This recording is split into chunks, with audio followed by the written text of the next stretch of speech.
by Peter Razor, but Curtis and Loretta are here through funding from the Minnesota Arts and Cultural Heritage Fund. A couple of different sources. Their tour is both their own grant, but then the Arrowhead Library System also contributed funds for some of the libraries. If you are interested and want to share, they are at the beginning of their tour. They have a bunch more locations yet, so you are welcome to take some of these brochures. They give all the rest of the dates. On the back counter, there are actually 2 surveys, one by Curtis and Loretta and one that they'll be submitting for their piece of the grant, one for the library piece of the grant, so we don't need you to do both, but they're short, they shouldn't take too long. There is decaf coffee and water, and then cookies and sweetbreads. Help yourselves. Without further ado, welcome to Curtis and Loretta. Thank you. Yeah, if you're going to do an evaluation survey, Minnesota's the place to do it, I tell you. Minnesota. Yeah. Everyone's so nice. That's right. Absolutely. I tell you, it's nice to be in International Falls. I got to say, I would say we hear about you guys on the news all the time, but thank goodness that's not true. It's always the weather. That's what, That's right. I mean, everybody in the world knows the name International Falls. You're always the coldest You're spot. the brave and the hardy. We're honored to join with you here. But watching the news, you would really think, that the whole world's going the wrong direction in a basket, But we are very positive and hopeful people because we travel all over the country playing music. And we play our songs, and people come up after us, we talk to people, and we begin to realize that we are truly just surrounded by heroic people. They're always quiet and unpretentious. You might not know they're there, but they are. And so Loretta had the idea for a project to actually write these autobiographical ballads, and go out and actually interview people, write the song, bring the song back to them, and then polish it up and present it to them. Yeah, so I found all these people or couples that had gone through or are going through big challenges in their lives and have come out stronger for it. And I found all these amazing people, and they're just people like, some of them I already knew and I didn't know they were going through these things. There's just these wonderful stories everywhere. That's the kind of news I want to hear. So we're coming to share with everybody across the state. And the first song we're going to do is about my parents. It's a love song for them, for Cletus and Mildred. And, she says it's a love song for her parents, but one thing I really enjoy about folk music, about ballads, is that they're really very much open to interpretation. So for her, this is a love song about her parents, but for me, it is a song about scandalous marriage. Well, there was some scandal involved. Oh, yeah. I mean, and think about it. Scandal has followed marriage around for hundreds of years. Romeo and Juliet, in the 60s was interracial marriage, and we have our issues we're dealing with nowadays. But in the 1940s, when her parents got married, you got to brace yourself for this now, because a Catholic married a Lutheran. Oh, my goodness. I'm sure some of you remember that was a big deal. It was known as a mixed marriage. Mixed marriage, yeah. And her mom got disowned. Oh, there was other reasons. Other issues. She was 21. This wedding would never work, this marriage, yeah. She was 21, and he was 38, just back from World War II. And also, she was from the little farm town of Scandia, no money at all. And he was from the big city of Stillwater, Minnesota, where they had plumbing and everything. Yeah, he had a little bit of money. So all these differences, and especially my mother's mother and many other people said, this will never work. This shouldn't. There were whispers going around, she's probably just marrying the old guy for his plumbing. Well, after they got married, they did move in with his parents for a while. And they were the ones with plumbing. So this is a picture of them before they got married. I love this. This is at his parents' house, my grandpa and grandpa's house. And they look so shy. I love this picture. They only knew each other for, I think, a couple months before they got married. And here's their wedding picture, February 8th, 1947. So despite all the controversy and everything, they listen to their hearts. They just listen to each other. Love actually does have a tendency to prevail. This is called On the Day They Said, I Do. 1, 2, 3, 4, 1, 2, 3.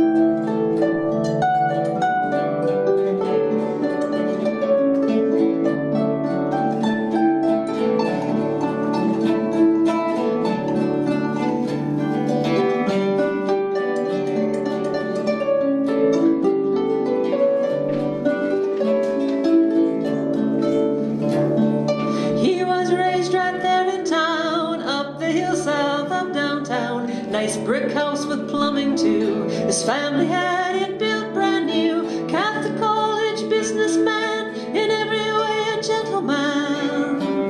He crossed the sea in 44, courtesy of the World War.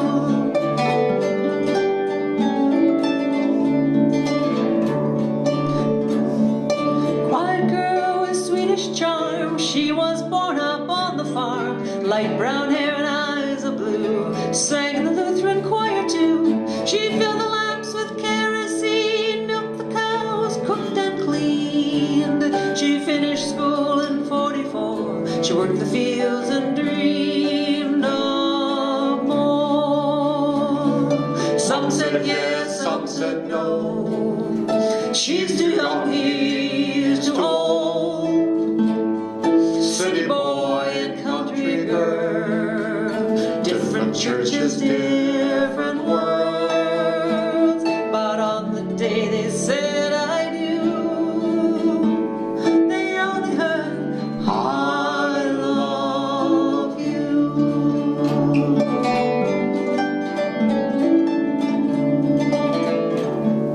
Near Thanksgiving 45, he came home thankful he was alive. His 5 and dime closed by the war, so he worked at Reed's drugstore. She'd moved to town in the spring, the hospital had an opening for room and board and a little more. She passed trays upon the floors.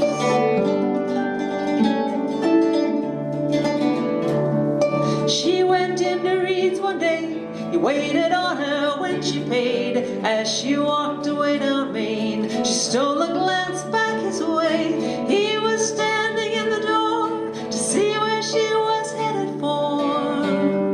She looked down and walked away, but they knew it was their first day.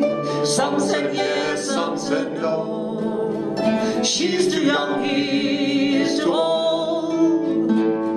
City boy and country girl, different churches, different worlds. But on the day they said I do, they only heard, I love you.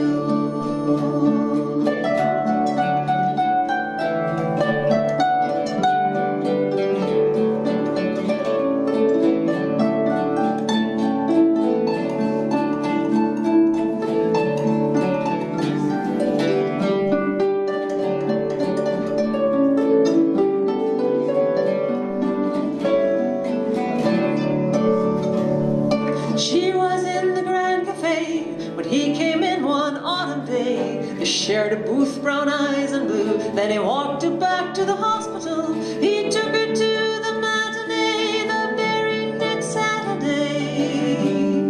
Suit and tie, yellow dress, they both wore their very best.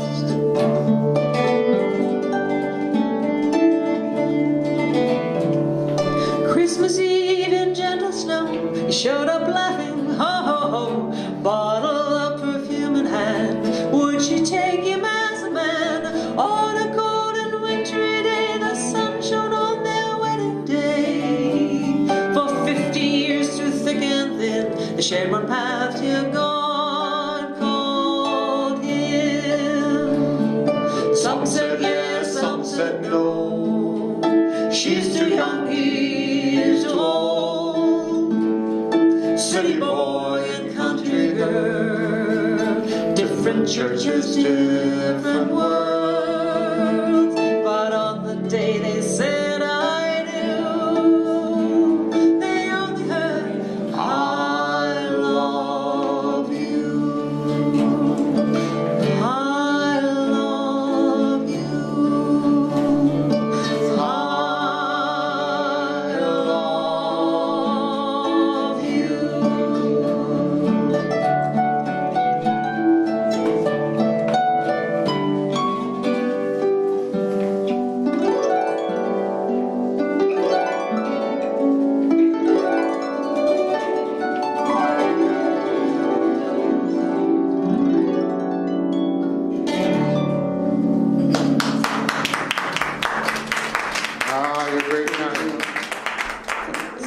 Now, Cletus and Millie. I have to say one thing about Cletus and Mildred, her parents, I was a little surprised because, after all of the turmoil and that they went through when they got married, the controversy, they weren't exactly throwing confetti when I showed up at their door with a Loretta, I tell you that. Well, I brought him home one day, and Stillwater's a small town. They had never seen a beard that long. They were kind of in shock, but he had it. It was just as long, but it was black back then. And but they got used to you, and they ended up just loving you. Yeah. That was 40 years ago. It was a long time ago. But, if you're looking for heroes, I think, and you're, wanting to do some of these documentary type of ballads, obviously you have to look at, veterans, service veterans. And right now, it's very timely, we thought, to look at World War II veterans, because there was a day, we played at a lot of veterans' homes around the country, and it's a great privilege to do that. But you used to be able to just find a World War II veteran and sit down and talk to them. And I think people, somewhere in their minds, they think, all the movies and the special effects are so fabulous these days. Somewhere you think you know about it, but you really don't unless you sit down and talk to somebody. When you get that verbal history right from somebody that's there, then you're going to really have a better idea what it's all about. So I urge you to find a World War II veteran and talk, because your chances are getting few and far between. Yes. This song is about Len Olson, and Curtis and I play at a lot of assisted living homes and rest homes during the week, and we met this man, Len Olson, at a rest home. He was there visiting his wife, and it turned out he went there every day to visit her. He would sit there with her all afternoon, every day. And his grown daughter was there one day, and she told me this story. She said, my dad has quite a story. He was in the Navy in World War II. His ship was sunk by kamikaze pilots, and then he helped save another man's life. And Len was right there, and he said, well, anybody would have done it. I was just doing my job. I'm like, no, not anybody could have done that.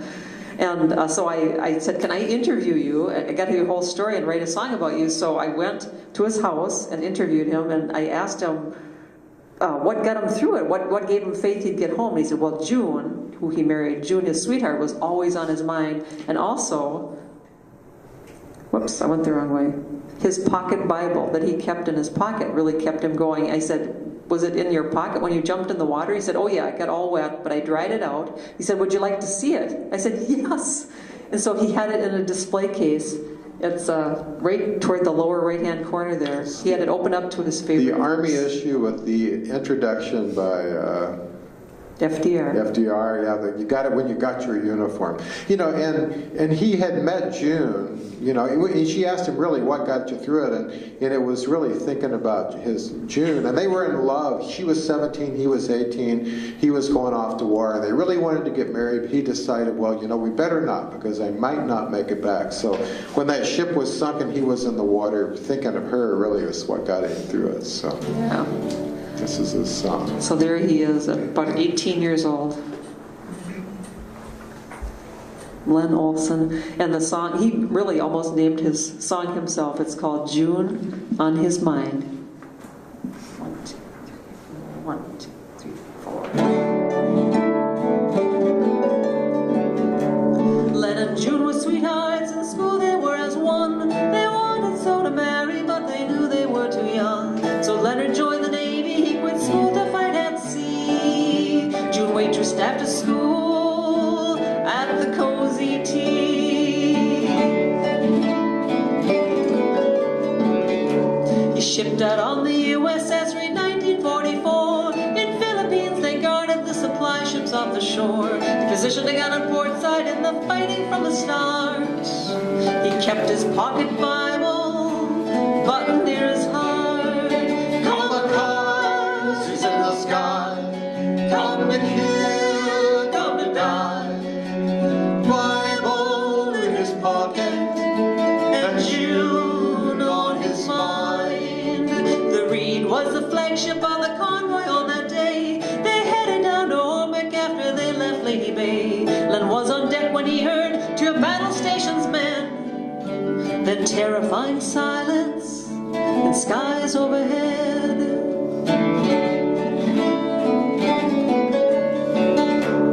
Then a gunner's mate said, I see them, 12 are there. Len pointed his gun at them, the machine guns opened fire. One rode so close up port side, Len could almost touch the wing. Bullets hailed down, the world was deafening. Kamikazes in the sky, come to kill, come to die. Bible in his pocket, and June on his mind. Len was almost knocked down, a plane crashed on starboard. One crashed the ammunition, his bomb blew the ship apart. A great explosion, fire raged, the Reed rolled to starboard side. She sank stern first, in 2 minutes' time.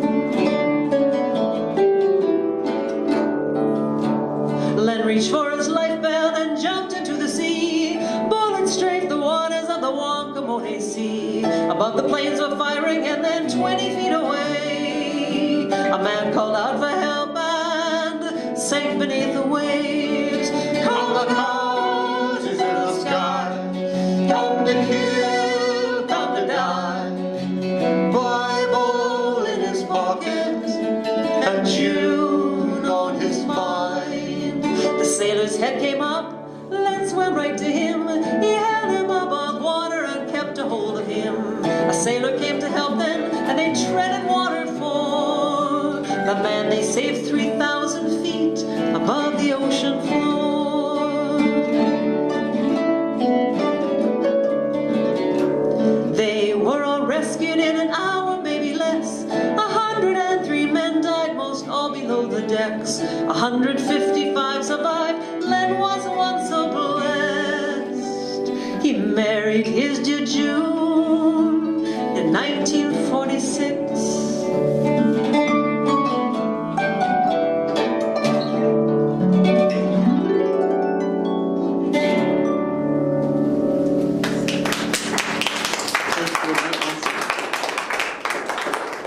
Thank you. Each of these songs we sing, I always say, that's my hero. I guess I have a lot of heroes. We've made friends with all these people that I wrote about, and it was wonderful to be able to. I think I was a journalist in a past life, because how else could you dig into somebody's life and just dig in there and say, I'm going to be your friend. Yeah, I think I used to carry things around for a journalist in my life. Something like that. Anyway. Yeah. All right, so I'm going to set the harp aside. This We'll is get it an back. Irish harp, a Celtic harp, it's- which I have been carrying. She's been playing for 31 years. I've been carrying it for 31 years. I do volunteer. And this is a mandocello, a mandolin cello. Little mandolins, which you still see a lot, are tuned like violins, and they used to have mandolin orchestras. So this is tuned like a bocello instead of a violin. But we're going to get our guitarist out. There she is. This lady was sitting at her computer one night, doodling or whatever you call it. Surfing. Oh, surfing, yes. Or scrolling. She was doing surfing. Both. Curtis is not a big She's out- techie at all. Out in Florida, surfing along. They do that in Florida, you know. And she just happened to stumble across a page about a little Minnesota girl. Now, this little girl had been on dialysis almost since the day she was born. And she was just about to die. And so, her friends and her parents were desperately searching for a match. She needed a kidney. And she just spontaneously decided to send her blood in to see if she was a match. Turned out she was a perfect match. And she donated a kidney to a little girl she'd never met before. Yeah, the little girl is in Pine City, Minnesota. I heard about it on the news. We live in Minneapolis, and I was watching TV one night, and they said this lady's flying up from Florida to donate her kidney to a little Pine City girl.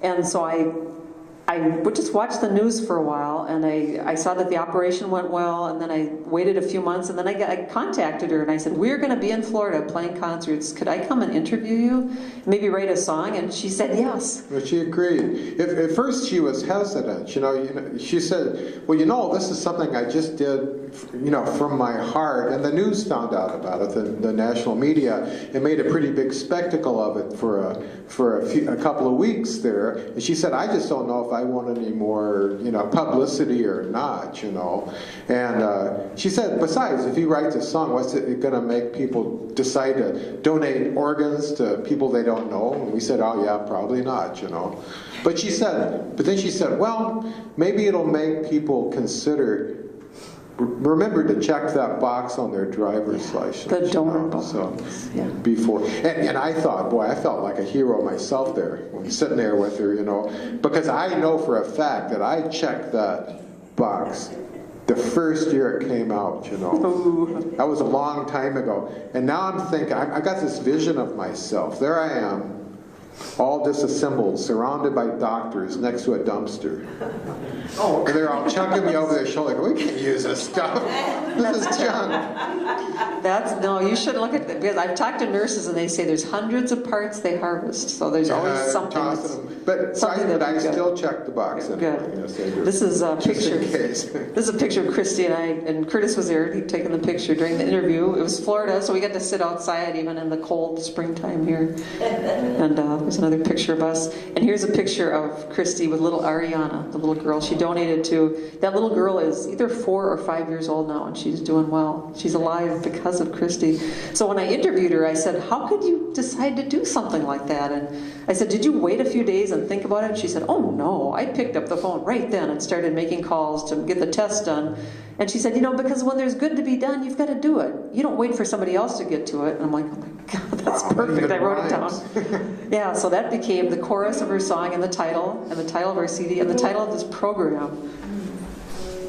So she's another one of my heroes, Christy Hart-Harding, and her song, When There's Good to Be Done. 1, 2, 3, 4. 1, 2, 3, 4.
and say, is Ariana okay? She gave life that day, and the purest joy was Christy's pay. And she said, when there's good to be done, you must do it. And wait for someone else to get to it. I knew it was God's plan to see me through it. How could I say no when I could do it?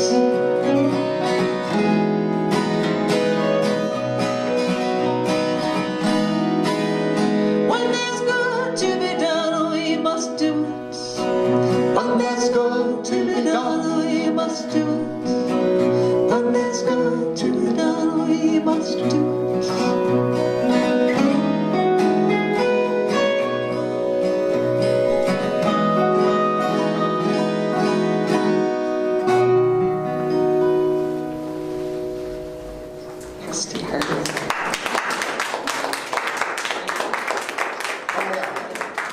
Oh, Thank now you. I think we should do this song next. Yeah, Yes. we're going to get Curtis to get his banjo out. I was going to say about Christy, she said she felt like it was meant to be. She said, you know, usually when she was on the computer looking at stuff, she said, I never look at things about sick kids or animals or anything. You know. She said, it's just all so sad and there's nothing you can do. She said, I just can't even look at it. But that day, that picture came up from who knows where. You know how stuff just happens if you're on Facebook or a lot of places on the computer. Stuff just appears from somewhere.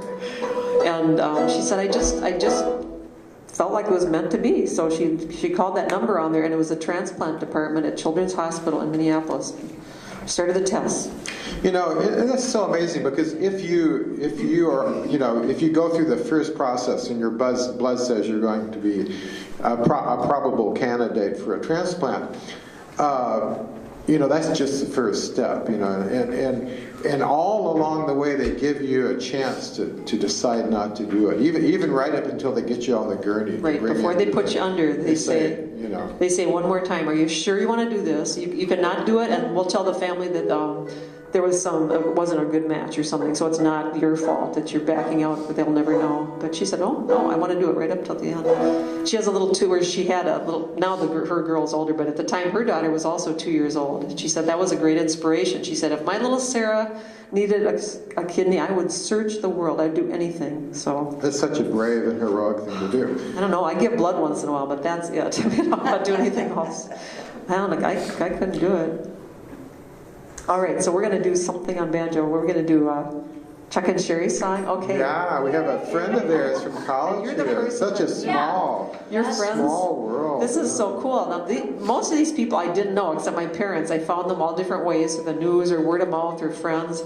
But these people we did know. They're musicians. We Chuck met and them when Sherry they were Lyda. kids. They were going around a Renaissance festival where we were playing. They were teenagers. Yeah, we were playing music, and then and they started playing music, and they kept getting better and better and better, and eventually, as the years went by, we started seeing them at musical festivals. They were playing out that we were playing at, and these are just two of the happiest people you'll ever meet. They were just beautiful people, and we'd heard that they had kids. I mean, a lot of people do. We didn't know much about it, but I was on Facebook late one night. I think I'm on there too much. And Sherry put a post on there. She says, it's 3:30 in the morning. She said, I've been up all night. I'm frying bacon for the kids now. And the next night, Chuck was up all night, the dad. And I talked to him. I said, what's going on over there? And they were always up all night with the kids. Well, come to find out, their two oldest kids at the time were 10 and 12 years old, and they're on the severe end of the autism spectrum. And then their 5-year-old, Mary, is not. She's neurotypical. I learned that word from Sherry. You don't say normal because that's not a nice thing to say. Well, she's normal. She's not on the spectrum. She's neurotypical. So I'm going to show you a picture. Now there's Sherry on the left, and that's her daughter Clara. She was 12 years old at the time on the right. And I said, I'd like to spend some time with you and just see how you deal with that, because I know there's just temper tantrums and staying up all night, and that sensory overload where they can't stand certainly you can't stand loud noises or too much touch. They'll just have meltdowns and things. And Curtis and I are married to each other, and we've never had kids.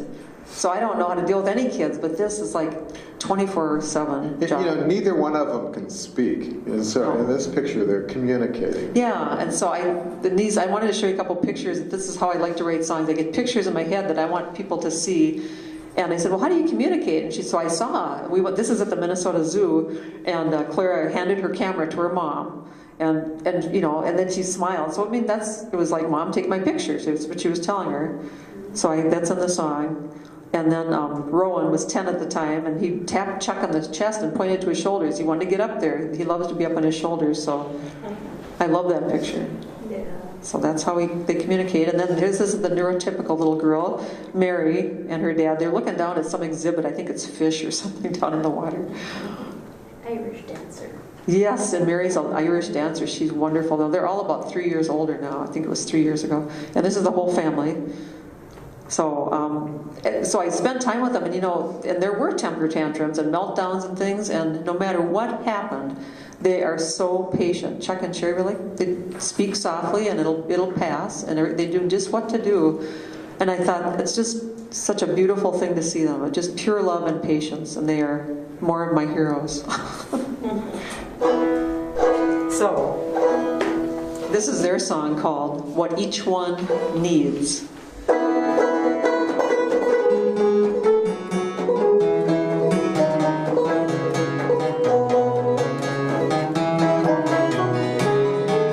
12 years old, she's their first girl. They thought she'd live in their world, but she dances on the spectrum where Clara's a fairy princess there.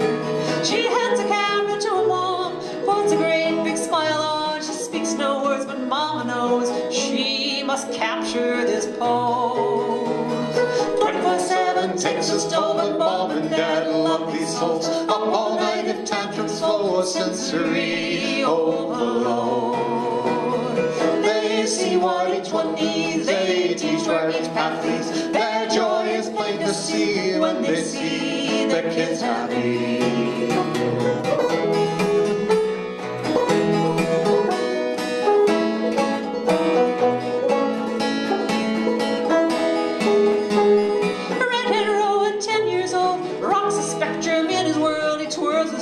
Shiny beads, climbs a fence at lightning speed.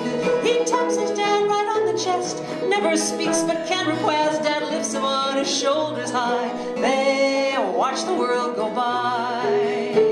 24/7 takes its toll, but Mom and Dad love these souls. Up all night if tantrums flow, a sensory overload. They see what each one needs, they teach where each path leads. Their joy is plain to see when they see their kids happy.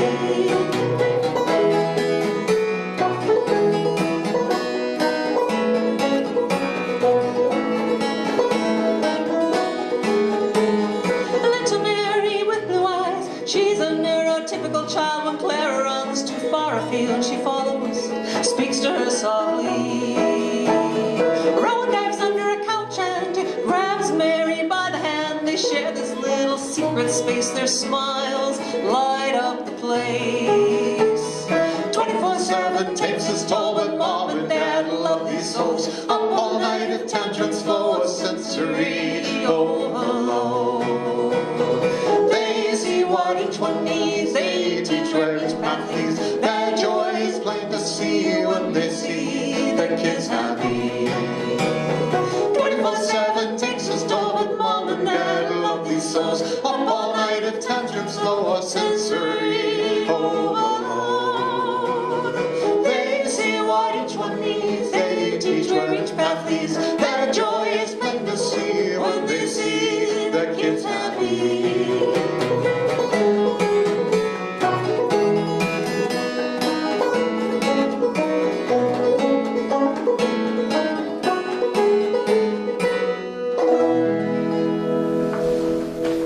The Lida family. Oh, the Lidas.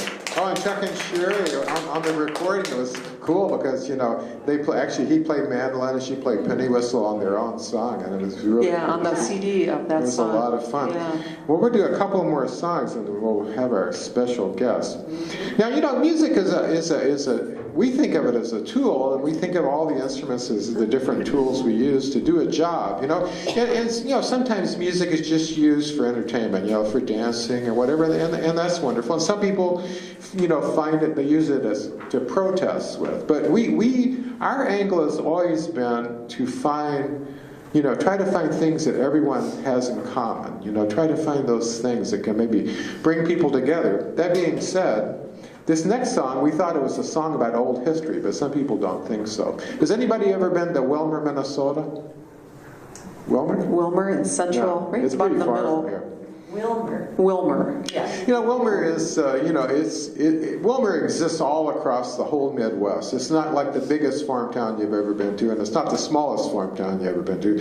And there's, you know, it could have been anywhere, but it just so happens in '77, now we have little girls come up to us and go, oh, is that 1877 this happened? We go, no, it's 1977. It was the site of the first bank strike in the United States of America.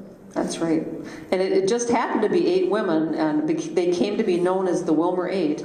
They were female bank employees, and in the bank they worked in, all the women were tellers, all the men were managers. And 3 times this happened that the bank hired a young man with no banking experience, usually a son of a manager or somebody. They brought him in, didn't let the women apply for these jobs, brought him in and said to the women, now you train him in, teach him all you know, then he'll be your manager. And they found out he was making twice as much money as them.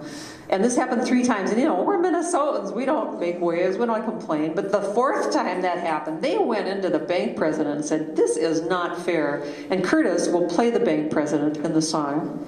Typecast. You look so much like one.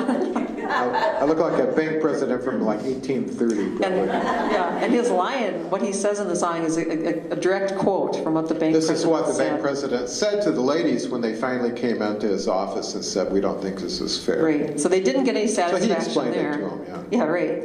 That didn't help. So they formed their own union, went out on strike without any other union backing behind them. So they went broke, lost most of their friends in town. And this is Glennis Terwisha, one of the Wilmer 8 that I interviewed for this song. And she said what kept them going were cards and letters from across the country, from women sending them messages saying, please don't stop, you're fighting for all of us. It was on the national news, so everyone heard about it across the country. They said, you're fighting for all of us, don't stop, you have to keep on. And there might be a $5 bill in there, and that's what they were living on, these little donations. At first, people in the town didn't really care, but then when the national news showed up, people got pretty upset about it. Yeah. So they formed Bank Local 1. Their resources were 8 snowmobile suits, 8 pieces of dowel stick, 8 pieces of poster board, and a Marks lot. That's pretty much what they had to work with, you know. And since I interviewed Glennis, last year we met 3 more of them. There's Curtis on the left, and then Taryn Novotny, Sandy Trimmel, Irene Wallen, and me. And they're just very wonderful, wonderful people. We had the great pleasure of doing a concert and having them speak. Yeah. Just like we're having a special night tonight, last weekend. The weekend before. In Wilmer. Yeah, That in was Wilmer. great. And this is Doris. They're also, a lot of them still live in the Wilmer area. Doris has passed away. The rest of them are all alive and well. But I love this picture because Doris is standing by all the cards and some of the cards and letters that came. And when I showed this picture to some of the women last weekend, one of them pointed out, they said, oh yeah, right in the middle there is one of the hate letters. They got a lot of letters too that were really against them. She said, we hung them up too. We give everybody equal space. But that's what kept them going, all those cards and letters. And there they are with and some people, some friends would come by and pick it with them or bring them food. And this is an iconic photo that was in the Star Tribune about 1978. And we won't tell you the end because some of you already know it, otherwise it's in the song. One reason they kept going, they got quite a few letters from other lady bank workers. You know, they said, "Oh, don't stop," because things are really changing around the bank now. These other bank presidents didn't want to be on the news, is what it was. Everyone across the country was watching the situation. Bank presidents were, saying, "Well, we should, make things a little better for them." So this is their song called "Wilmer 8," or "We Are All Equal,"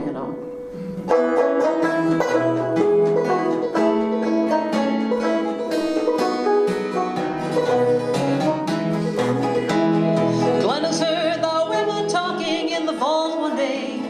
The bank just hired another man at nearly twice our pay. We're supposed to train him in and teach him all we know. Then he will be our manager just like it always goes.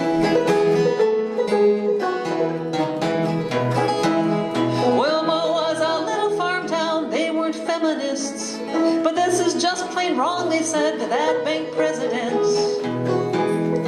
We are not all equal, you know, men need to earn more, so they can take girls out on dates. His words just left them floored.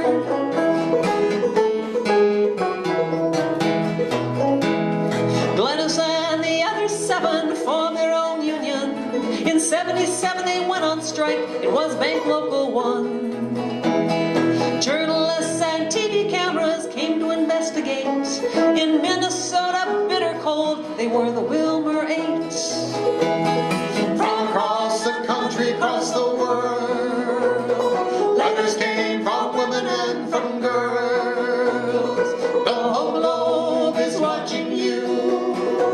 It's starting now to improve. You are doing this for all of us.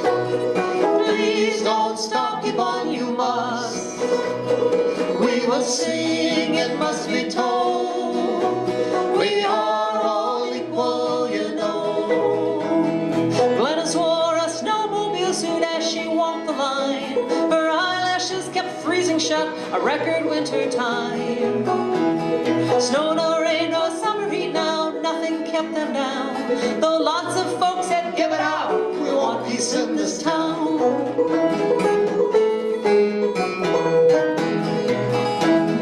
They survived on 5s and 10s from folks who wrote thank you.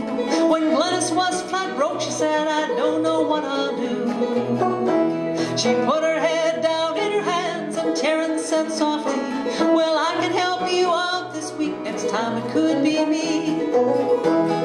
From across the country, across the world, letters came from women and from girls. The whole globe is watching you. It's starting now to improve. You are doing this for all of us. Please don't stop, keep on, you must. We will sing, it must be told. We are all equal, you know. Nearly 1 year and a half they walked the picket line. A judge ruled it was over and they lost in 79. A woman from another bank said it's better since your strike. Glennis said then we have won, you can't lose when you're right. Dora, Shirley, Sandy and Irene, Glennis, Tara, Sylvia and Jane. The whole globe is watching you. It's starting now to improve. You are doing this for all of us. Please don't stop, keep on, you must. We will sing, it must be told. We are all equal, you know. We are all equal, you know.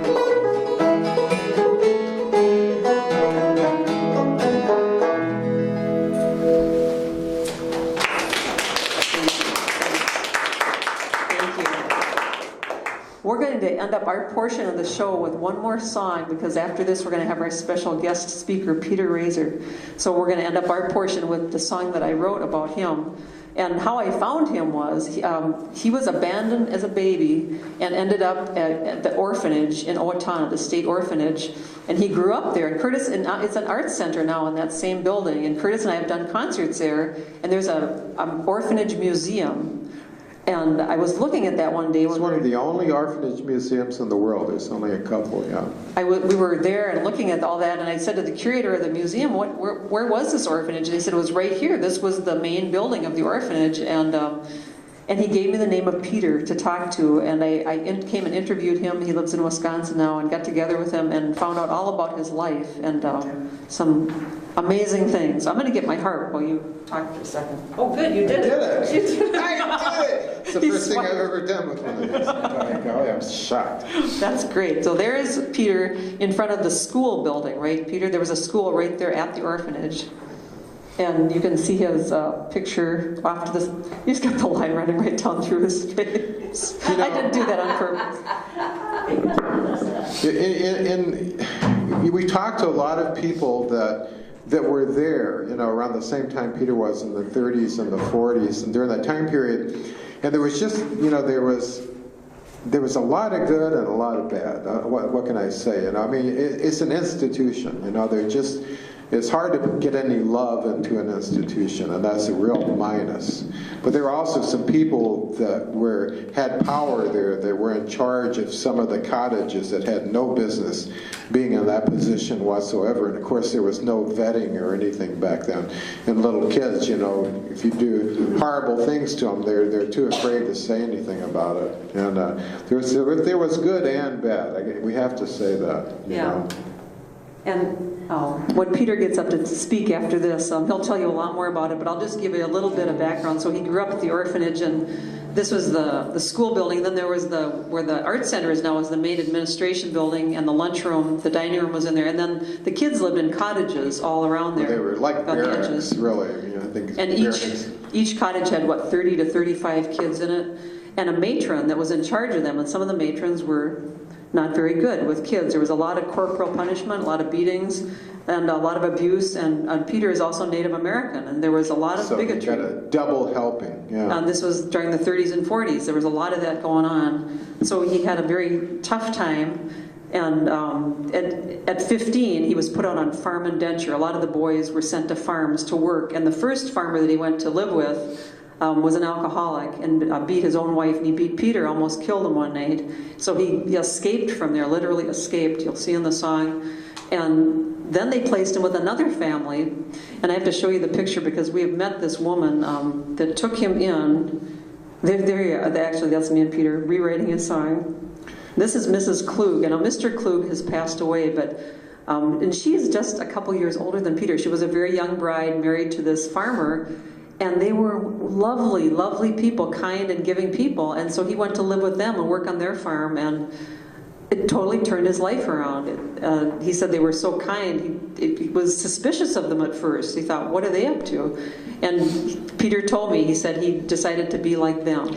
He liked them better than the mean people. They did a great thing for the world because Peter really is our gift. He's so delightful. Our gift for having done this project is we got to know Peter. We've become good friends. And also in this song, you'll see that his grandmother wrote to him. He didn't even know he had a grandmother, and she wrote to him a couple times, and he found out many years later, in your 70s or something, that she had been trying to adopt him, and they refused to let that happen. They suppressed the Native American culture so much that they would not let his own grandmother adopt him. That's the most shocking and the saddest thing about it. And I believe, by the time he found that out, he just had time to go to her funeral. He never got to meet her. Never met her. This is his song, and we'll let Peter And as soon as we're done with this, we'll take a couple minutes and get stuff out of the way and let Peter tell you straight from his own mouth about his story. This is called Where the North Wind Blows, and I'm not sure where it is on your lyric sheet, but it's called Where the North Wind Blows. Page 5, thank you. You're welcome.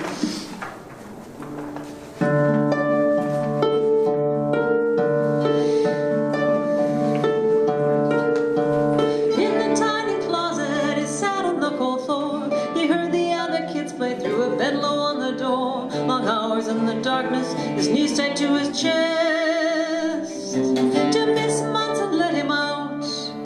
Now you behave and you get right to bed.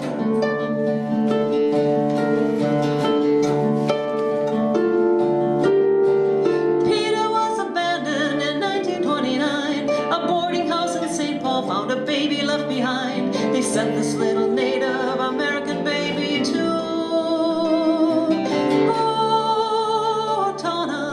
an orphanage. It was called the State School.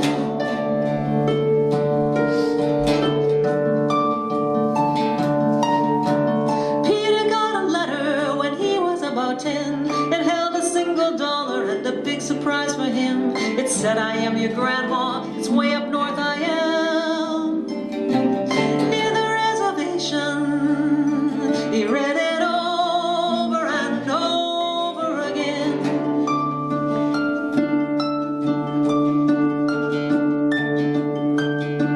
Two more letters came in, and never heard from her again. His files have a letter from her to the state school. I'd like to raise my grandson, but they said no, and Peter never knew.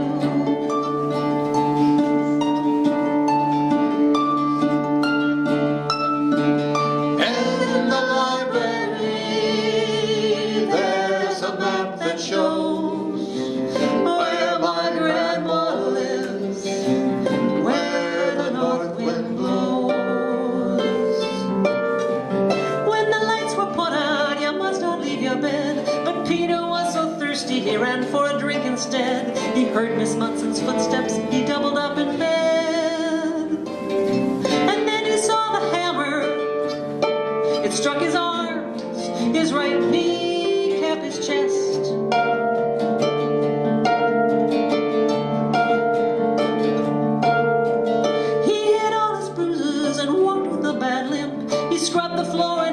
And infection set right in. The nurse asked what happened, but he dare not speak. The only thing his files say is infection, hospital for 6 weeks.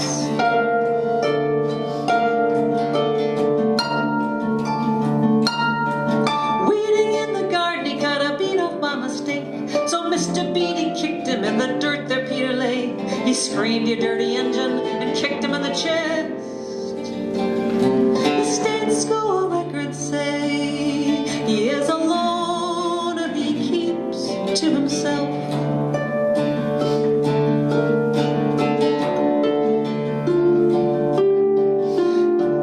Peter and his 2 friends ran off on July night, hopped a northbound freight train to find Grandma New Life. They rode and then they walked for a week, but they were caught. Never found the reservation. They did not find his grandma.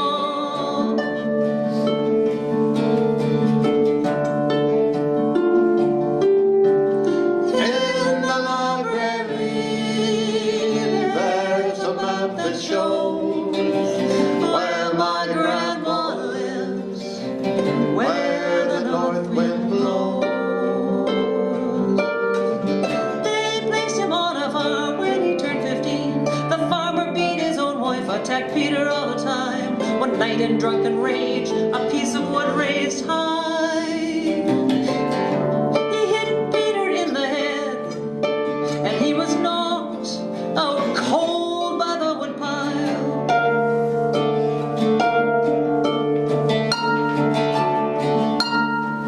When he finally woke up, he wondered would he die. They left him in the cold November night. He crawled out to the highway and flagged down a ride. His social worker's records say he liked it there, and they were so kind.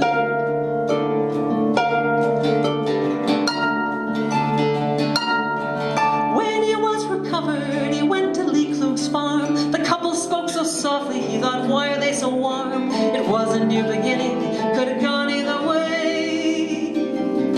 But he chose to be like them, so kind and thoughtful, it was just their way.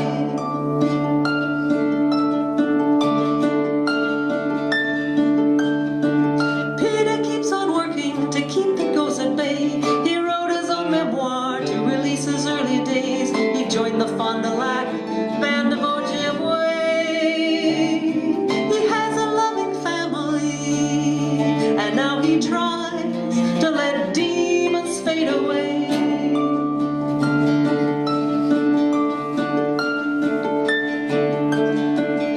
In the library, there's a map that shows where my grandma lives, Where the north wind blows.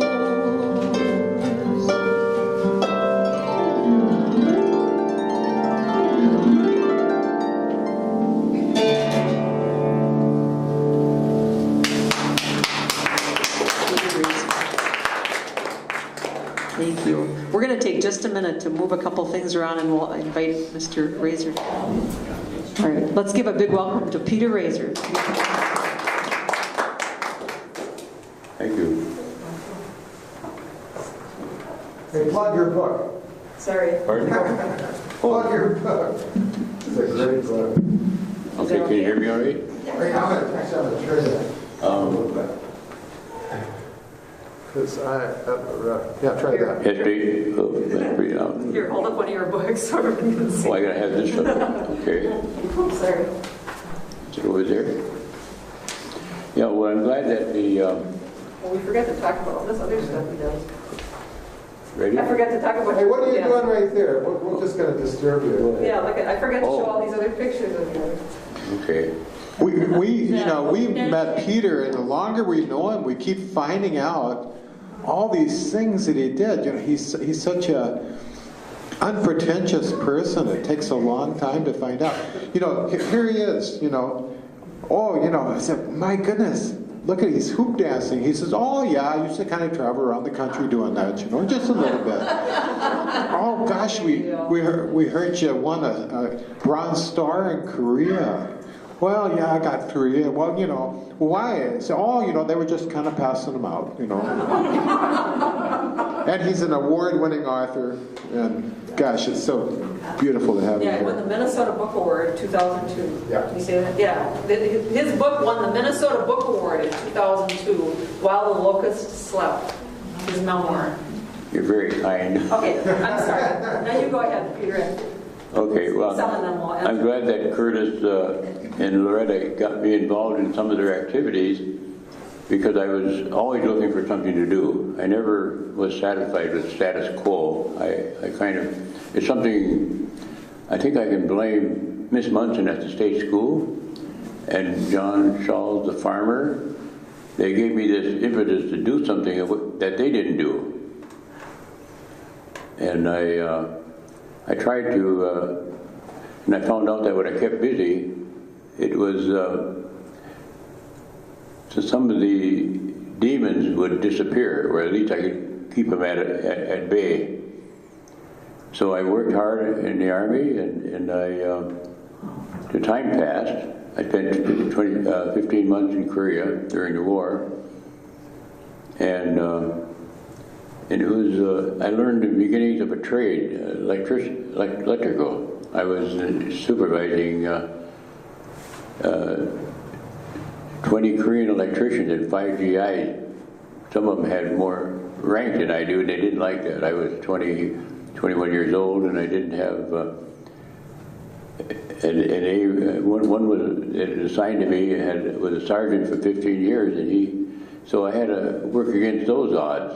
He wanted my job, and so he couldn't have it because he didn't have the qualification. But he went up to the colonel and asked him why he didn't do it, and they transferred him out. So I had those kind of problems in the service because I hadn't developed the emotional stability or stamina, whatever, to handle deals with other adults. I grew up with no meaningful male adults in my life, no men in my life, only women. And the few men that worked there that I got in close contact, they were kind of abusive too. There was other men that weren't abusive, but they just did their job and you didn't have nothing to do with them. Gardeners and farm hands and that kind of thing. So I had to learn an awful lot when I left the farm indenture and find out where I fit with other men. I was becoming a man and I didn't know how to be a man. So I had to, fortunately, I didn't get along in basic training. I don't think anybody did, but it's one of those things where you kind of, you're learning on the job, I guess. Being in the Army, you kind of learn what's expected of you. But the sergeant didn't like me because I didn't kowtow to him, and they liked it. Not that I did it intentionally. I just didn't know how to. What do they call it? Brown nose? Yeah. You know, I You wasn't. never learned at the orphanage, huh? Yeah, and so I had a little trouble in the Army, in the basic training I did. And I went into the latrine to do my duty one time, and I turned around and there's 5 soldiers in the doorway, wouldn't let me out. And I said, "Excuse me, I have to leave." And they said, "Well, we're going to give you a GI shower." Uh-oh. I didn't know what it was. But I found out I wasn't going to take any chances. I didn't give in to them. I suddenly saw Mr. Beatty from the state school and Miss Munson from the state school in front of me. And I was old enough then to become angry. When I was younger, I couldn't get angry. I just had to take what was given to me. But there was a push broom in the corner, and I backed in that corner, and I took the push broom, and I aimed at him. I said, "Well, I guess I'm going to the hospital, but somebody's going to go with me."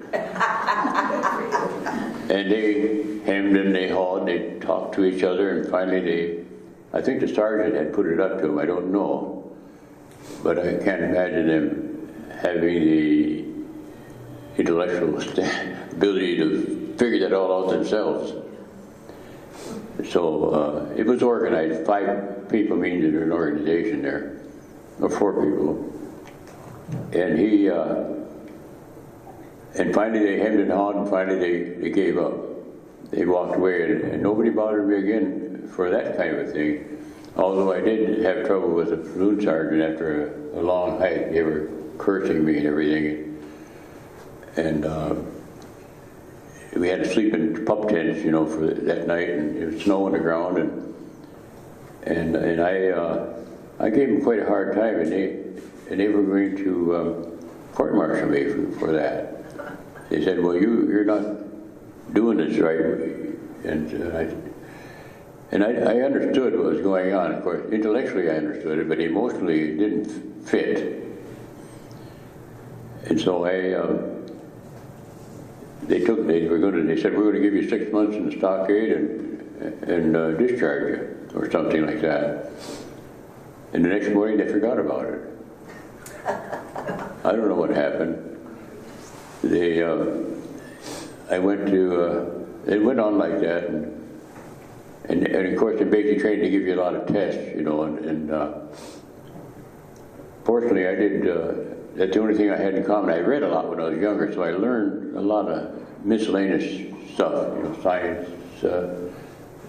not social things. So I failed anything in social sciences, but I was very interested in sciences, and I understand things like electrical very fast. You know, I just picked it up like that, and so they kind of.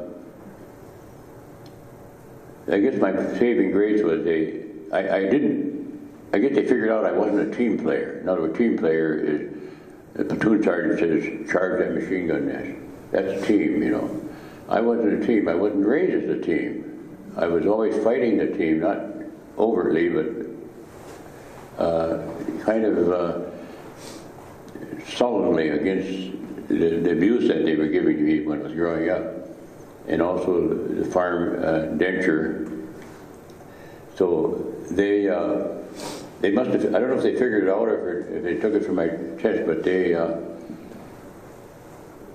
gave me, they assigned me, they said I couldn't be an officer of candidate school. I said, "No, I don't see that, do anything like that."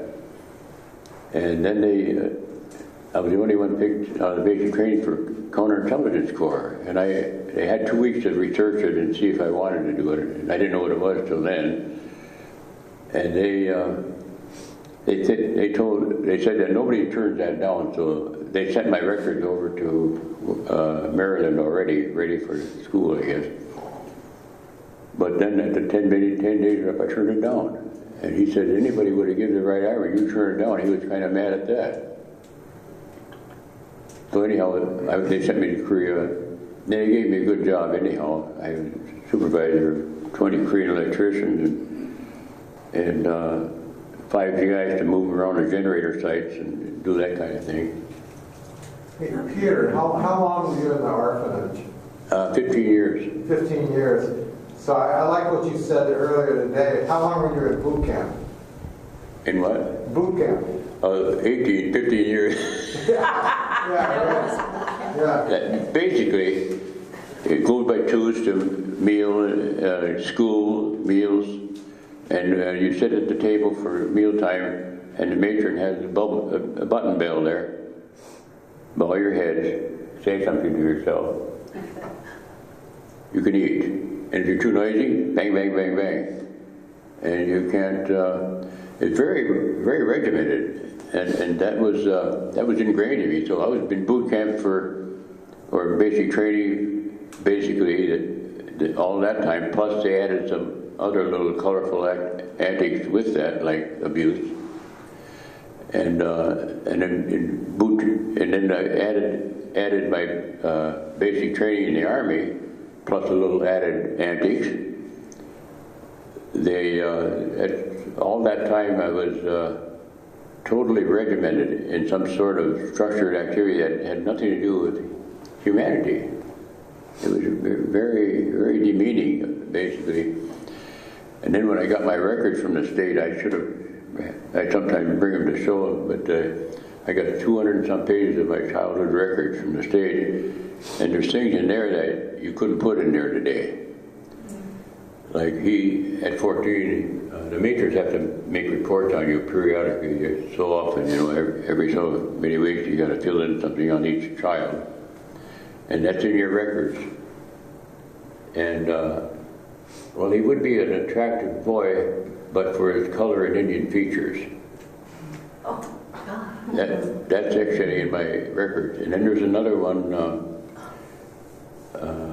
well, I won't go into all of my, I want to be, that one I can be literal with, but some of them I have to be paraphrased or something. But there's a few of them in there. Peter, and that's where in your files, because I've seen his files, it's like a stack of papers this high, and that's where you have a copy of the letter that your grandmother sent, right? Oh yeah, it's all in there, I want handwritten to letter. talk to him. They kept all the records, and I got, and there's a few things like when the farmer almost killed me one night, and the social worker, not social worker, the juvenile worker in Caledonia across the river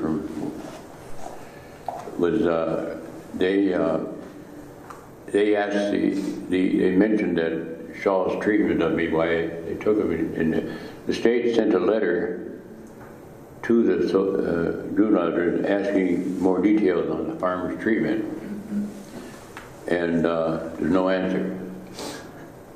Also, Cottage 3, which is when I was 7 years old, that was jerked out of bed and I was hauled down the stairs to the matron in her husband's apartment on this arm. She had it under here, and she just lifted it. That's how light it was. 6 or 7 years old, probably 50 pounds, 80, I don't know. And as soon as he got into the apartment, he spun me around, took almost threw me in the air, grabbed this ankle and this arm and spun me around. I'm in a nightgown. And I felt after the second round, I started feeling woozy, like losing consciousness. Well, then I felt myself urinating, just as I must have lost consciousness then. And I hope I sprayed her on the way around, because she was reading the newspaper when he was spurting me around. That would be the only saving grace for that experience. But then I woke up 3 days later in the hospital. I don't know what their excuse was when I was there, but they usually had fabricated something. And the nurse aide said that, well, I woke up and the room was spinning around. She said, you've been here 3 days. And you just woke up. Well, I didn't digest anything from that, except that it was just what she said, and I was only so young I wasn't deciphering anything in great detail at that age and under those circumstances. So those things went on, and some boys and girls probably didn't survive some of those things. There was a few Indians there, not too many, And there was a couple of black people with one college I was in for a brief period, and they were fun to be with, but they transferred out right away. And then there were a couple of Japanese boys, and I heard this comment quite often, oh, there are a couple of nips. You know,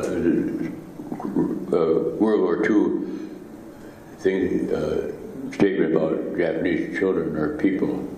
That's when we were at war with Japan. It was a negative reference. Can I just open it? Does anyone have any questions for Peter? If you do, just raise your hands and you can. Oh yeah, I'm not. Anybody have any? Yeah. What is your grandmother's name? Pardon? What is your grandmother's name?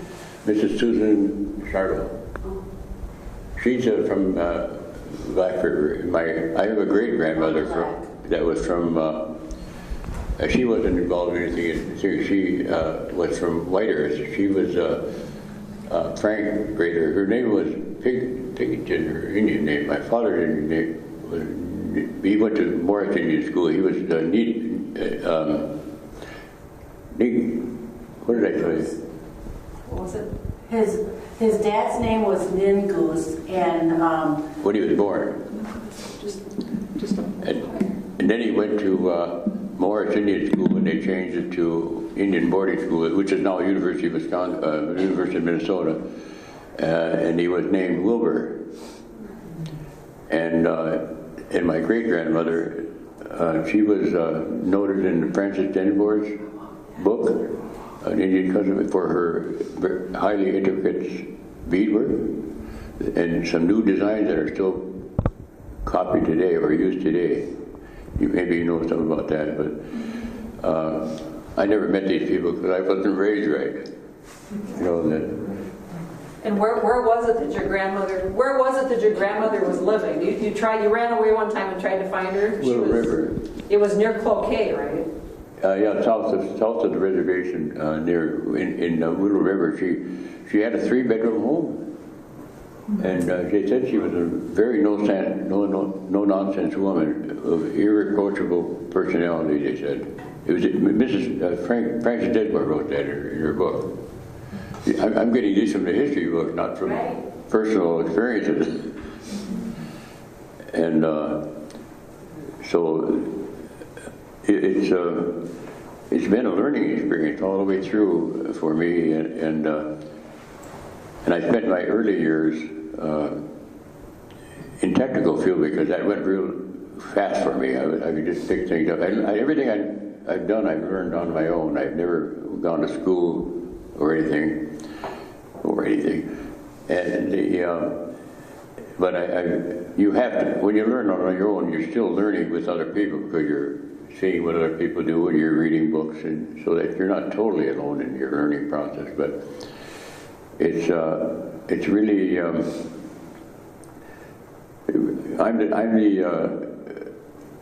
the architect of my learning process. That's what I'm saying, I guess, more than somebody else's, using somebody else's. But when I got out of the Army, I thought, well, I got a good basis. I watched these Koreans, they're pretty sharp, you know, and I was working with them. And I used to play their game. They had a game called, like American chess, Chunguna. Back then, now it's changed, or, you know, I looked on the internet and it's Chunga. And I played that with all my electricians. They were good at it, but I was able to get with them.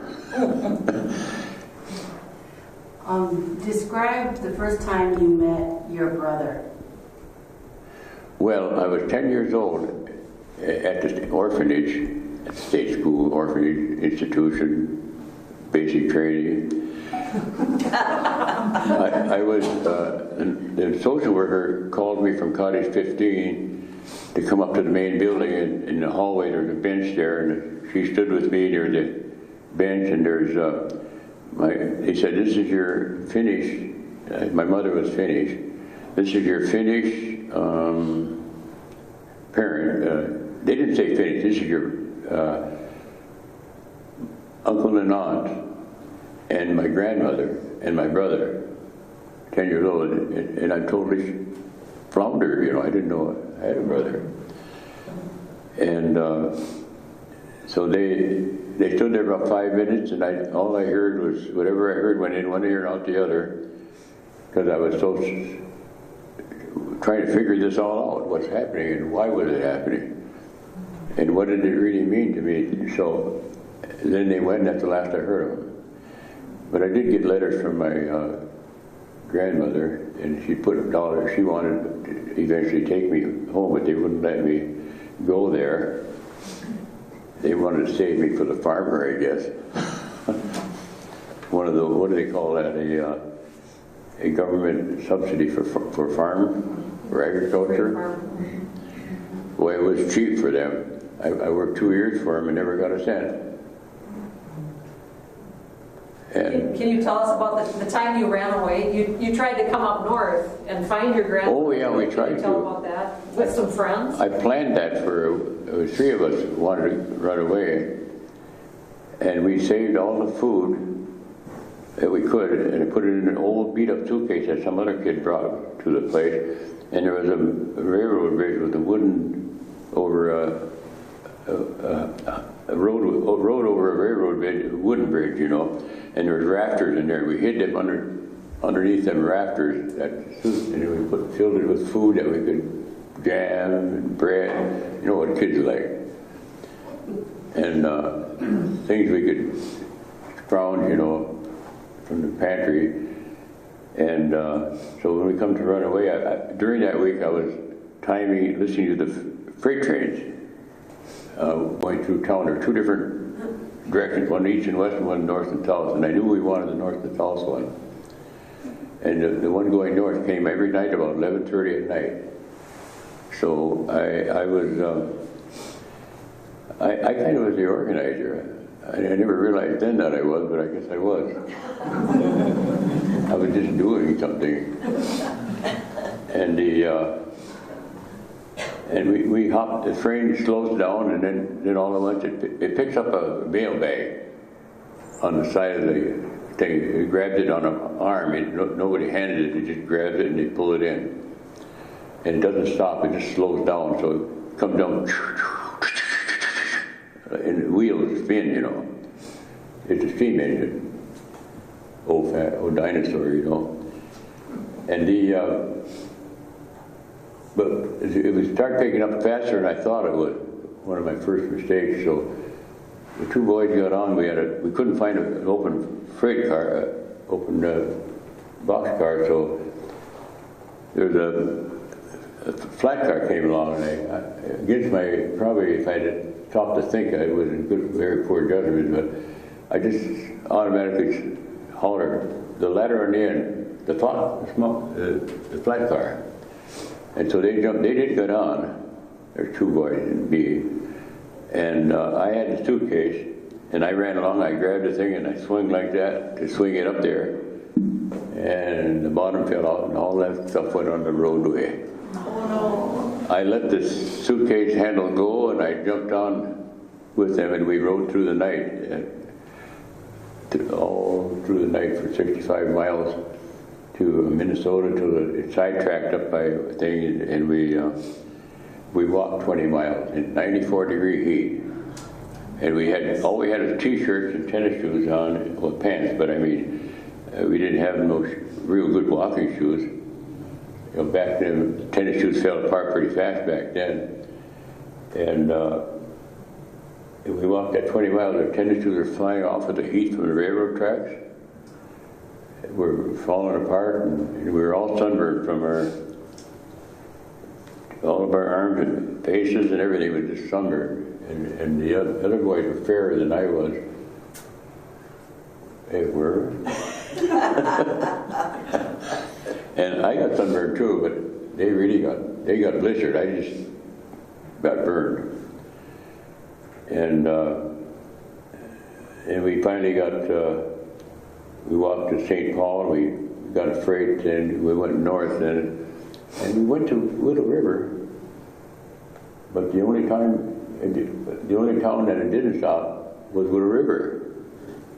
It went right on by. And then it didn't go to the reservation. It went across into Wisconsin to Superior, and there's where it parked. And we were trained, it was cold up there because it's coming off the lake, you know, the air coming off the lake. And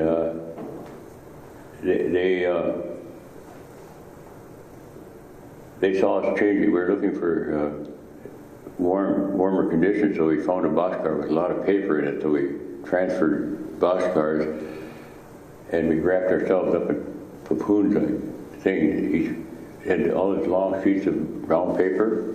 I suppose something like food was in there, or grain or something. And we wrapped up, and we were just getting comfortable when somebody hollered into the door, "All right, you boys, come on out."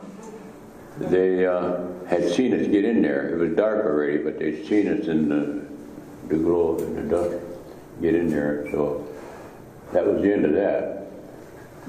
And they put us in jail for 2 nights. And we didn't get cleaned up or anything. We were just filthy and sunburned and raggedy. And we had food, though, because we had robbed a boxcar, a refrigerator car with fruit in it, and then we also robbed somebody's garden. And so we were starting to make it. We thought. But anyhow, they put us in jail and then they sent us back, and they put us on the train under the care of the conductor, and they sent us back to St. Paul, and the social worker picked us up at St. Paul, and back we were. So anyhow, that was one experience. That's the first time we did anything on our own. The rest of it was all ordered by somebody else. So it was, in that sense, it was a good experience that something else was possible, but only with using different circumstances. So Did anybody else have other questions for Peter? We're going to have to wrap it up in a few minutes. Did you ever see your brother again after that?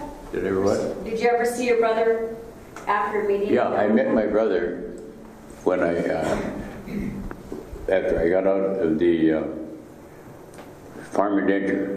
I began looking for all my relatives in St. Paul and all over, and a reservation. And then I met him up there. Unfortunately, he was also already an alcoholic, and he passed away early in life, 40 years old. And but he, unbeknownst to the rest of our family, he had a child. They had a child in Chicago where he was working, and his wife, and we didn't know nothing about that till about 4 years ago. I got a letter from Chicago from Dr. Kirchmar. He's my brother's son and my nephew. I just learned about him. He's a chiropractic physician and a specialist practitioner in neurofeedback technology. So, and we've been communicating, we've been back and forth a few times visiting, and so that was, when you're raised like that, it takes you all your entire life to pull things together. So, Can I ask any you other question? Can I ask you another question, Peter? After all you've been through, all the abuse and all the bad things, if any of us have been through stuff like that, do you have any advice of how you can let go of that? I know you did many things. You joined the Fond du Lac Band of Ojibwe, you wrote your book, and what would your advice be? Well, don't find alcohol or drugs to solve the problem, but if you have to, there are things to do, activities, I think, like write a book.